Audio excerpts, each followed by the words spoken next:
Olá! Hoje o vídeo é sobre um assunto que nos interessa bastante, mas um pouco complicado. Não pelo assunto em si, mas porque é algo que a gente acaba se confundindo e buscando de forma e nos lugares errados. E esse tema tem como base uma mensagem do livro Fonte Viva, do Espírito Emmanuel, e que se chama Regozijemo-nos sempre. E regozijo é uma palavra que a gente quase não ouve e que é até difícil de pronunciar, mas regozijo significa uma intensa felicidade. Ou seja, hoje nós vamos falar de felicidade, mas da real felicidade, aquela que nos faz seguir na nossa vida com tranquilidade. E Emmanuel já começa a mensagem nos incentivando à felicidade em todos os dias, e não somente naqueles dias em que nos sentimos bem. Ele diz ainda que a tristeza é ferrugem nas engrenagens da alma, a lamentação é ociosidade ou resistência destrutiva. Resumindo tudo isso, a falta dessa felicidade, essa tristeza, nos impede de evoluir. Mas aí a gente acaba chegando àquela pergunta óbvia: como é possível ser feliz enquanto enfrentamos os mais variados tipos de problemas?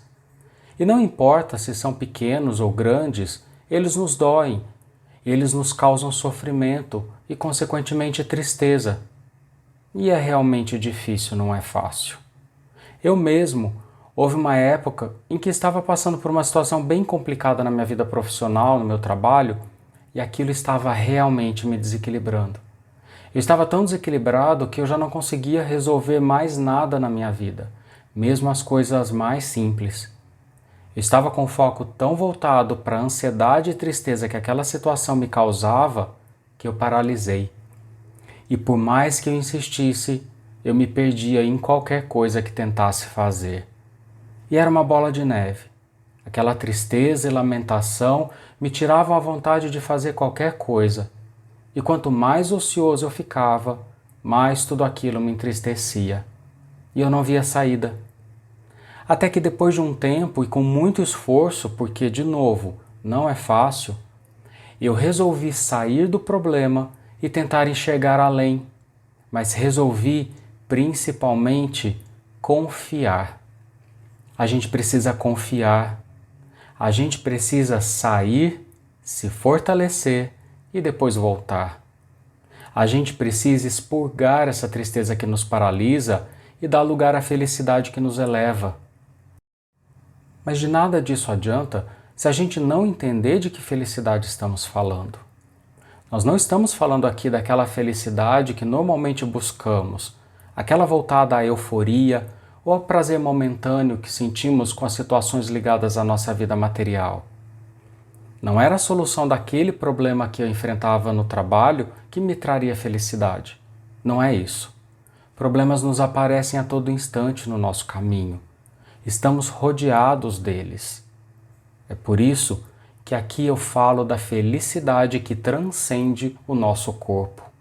Uma felicidade possível de ser sentida até mesmo nos momentos de aflição.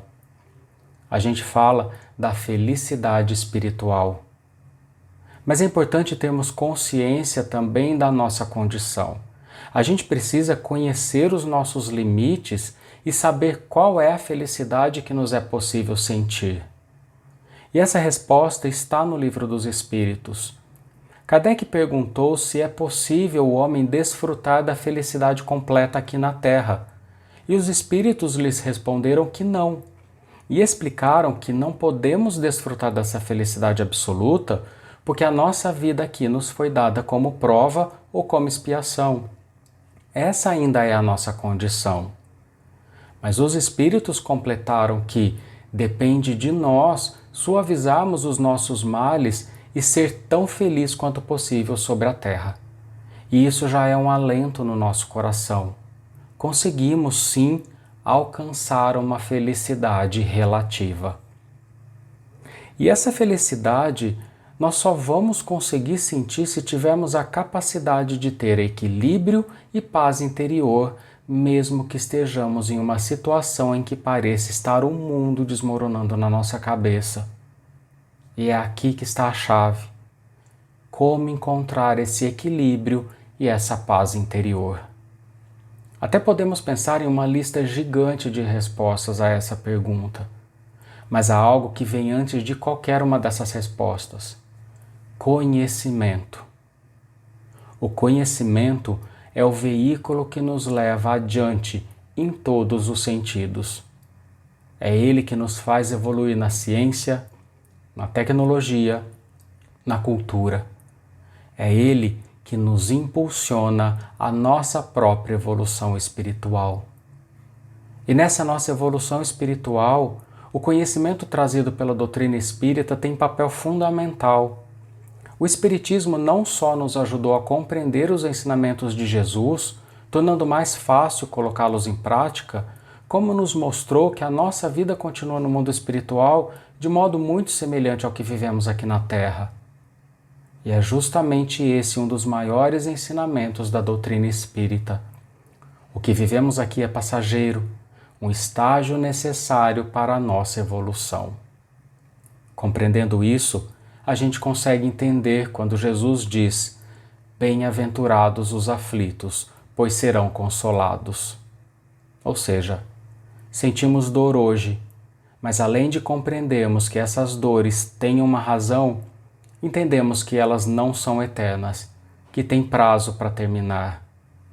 Entendendo assim, a gente se resigna diante das nossas aflições, porque tem a certeza de que há algo infinitamente melhor mais adiante.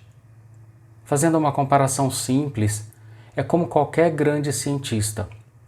Ele não colhe hoje os frutos das suas descobertas sem ter passado por inúmeras falhas e dificuldades no caminho.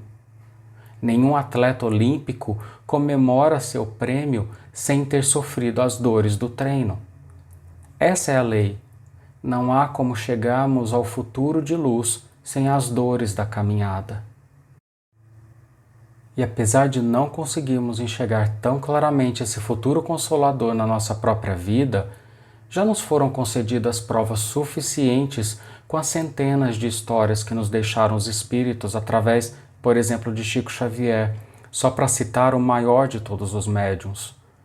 O fato é que nós precisamos de verdade acreditar nos desígnios de Deus e seguir adiante no nosso caminho. Dia desses, estávamos eu e uma amiga minha no meio de uma conversa trivial e ela me deu uma resposta tão inesperada que eu fiquei surpreso. Ela é uma pessoa que enfrentou e enfrenta um problema atrás do outro. E não são probleminhas corriqueiros, são problemas realmente grandes de todo tipo. De saúde, financeiro, com familiares, abusos. A vida dela tem sido uma batalha pesada atrás da outra, sem trégua. Mas ainda assim, no fim de uma longa conversa sobre a vida, sobre os problemas de uma forma geral, ela respondeu que, mesmo se pudesse, ela não arrancaria da sua vida nenhum daqueles problemas pelos quais passou e que ainda passava. Eu olhei surpreso e perguntei: como não? Quem é que não arrancaria os nossos próprios problemas se tivéssemos a oportunidade? E ela completou que não arrancaria nenhum porque ela entendeu que tudo tem um propósito e que todos aqueles problemas foram os responsáveis por fazê-la o que ela é hoje. Forte o suficiente para suportar muita coisa sem que isso lhe provoque tanta dor, além de conseguir olhar o outro com compaixão.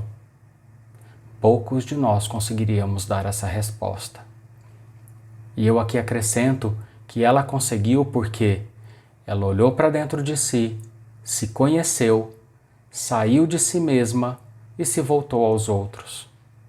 Ela estava tão fortalecida que nem pensava nos seus inúmeros problemas e ajudava a todos que passavam pela sua vida, até mesmo aqueles que foram os responsáveis pelas suas dores. A questão é que ela não paralisou diante dos problemas, seguiu e foi além. E é exatamente o que diz Emmanuel. A grande questão é obedecer a Deus, aceitar as lições que Ele nos oferece. Se seguimos as suas leis, não há como termos dúvida do caminho. E isso nos dá tranquilidade, mesmo nos momentos atribulados da nossa vida. Tem um neuropsiquiatra austríaco e judeu chamado Viktor Frankl, que, além de ser a sua própria vida uma lição, ele nos deixou grandes ensinamentos. Ele viveu na época da Segunda Guerra e não só passou por diversos campos de concentração, como perdeu sua mulher, seus pais e irmão no Holocausto. E ainda assim, ele escreveu sobre felicidade. Ele dizia que felicidade não é algo que deve ser buscado ou perseguido, porque felicidade é uma consequência da realização do sentido da vida. E ele relatou que nos campos de concentração havia prisioneiros que andavam pelos alojamentos confortando os outros, dando o seu último pedaço de pão. E observando esse comportamento, ele concluiu que essas pessoas ofereceram provas suficientes que tudo pode ser tirado do homem, menos uma coisa: a liberdade de escolher sua atitude em qualquer circunstância, escolher o próprio caminho. E tudo isso vai ao encontro daquilo que Jesus já havia nos dito, que a nossa salvação está na caridade. Quando saímos de nós mesmos, conseguimos encontrar sentido na vida. E quando encontramos sentido na vida, chegamos à tão almejada tranquilidade. Se entendemos de fato as leis de Deus e agirmos conforme os ensinamentos de Jesus, tenhamos a certeza de que, por mais doloridos que sejam os problemas pelos quais enfrentamos, sentiremos uma tranquilidade e paz de espírito que nem nós mesmos saberemos explicar de onde vem. A gente precisa entender que a dor ainda vai fazer parte da nossa vida, mas a gente não pode se permitir cair no desespero. Então vamos manter sempre a alegria e a felicidade possíveis. Vamos ter esperança, vamos ter fé. A esperança nos dá tranquilidade e, consequentemente, a felicidade relativa da qual podemos desfrutar nessa nossa vida rodeada de tanta dor. A fé amparada no conhecimento nos dá a certeza de um futuro onde reina a felicidade espiritual e absoluta. O caminho até lá só depende de nós. Que todos tenham sentimentos de paz em seu coração. Muito obrigado.